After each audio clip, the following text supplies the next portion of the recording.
10 days after the Malaysian Airlines MH370 with 239 passengers on board disappeared, there's still no sign of the aircraft or its passengers. Well, investigators are, however, putting the entire incident together piece by piece as they say they are hopeful of a breakthrough. Here is the latest in the probe that the world is watching closely.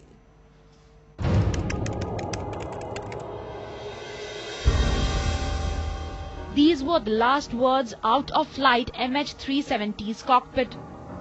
And latest revelations show it was co-pilot Fariq Abdul Hamid who uttered them, not Captain Zahri Shah as earlier speculated.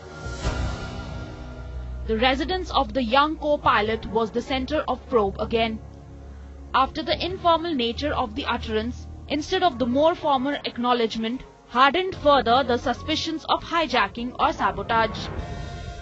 Initial investigation indicated it was the co-pilot who basically spoke the last time it was recorded on tape. There is meanwhile a clearer picture emerging of how the MH370 flight systems were tinkered around with. The ill-fated flight took off from Kuala Lumpur at 12:41 am. Less than half hour into the flight, the ACARS system, which sends flight information to base, was turned off.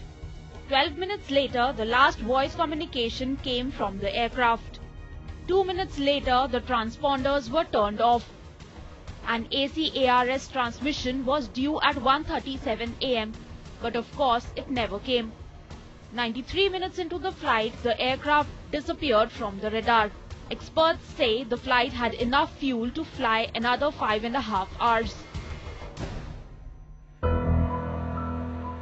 Headlines Today has learned that Malaysian possibility of the aircraft dropping below an altitude of 5,000 feet to evade radar are also being looked into. These are the twin towers of Kuala Lumpur and they are at an altitude of approximately 1,480 feet. Malaysian authorities, however, are looking into a very interesting angle of the suspected hijack of MH370. They're trying to examine whether the 200-ton twin-jet aircraft had descended to an altitude of 5,000 feet or even lower after its turn back.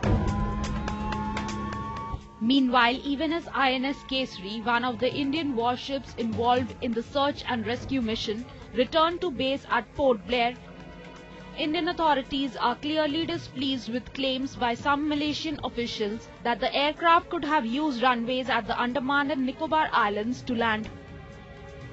This has created a lot of heartburn, especially with the Chinese. Bureau Report, Headlines Today.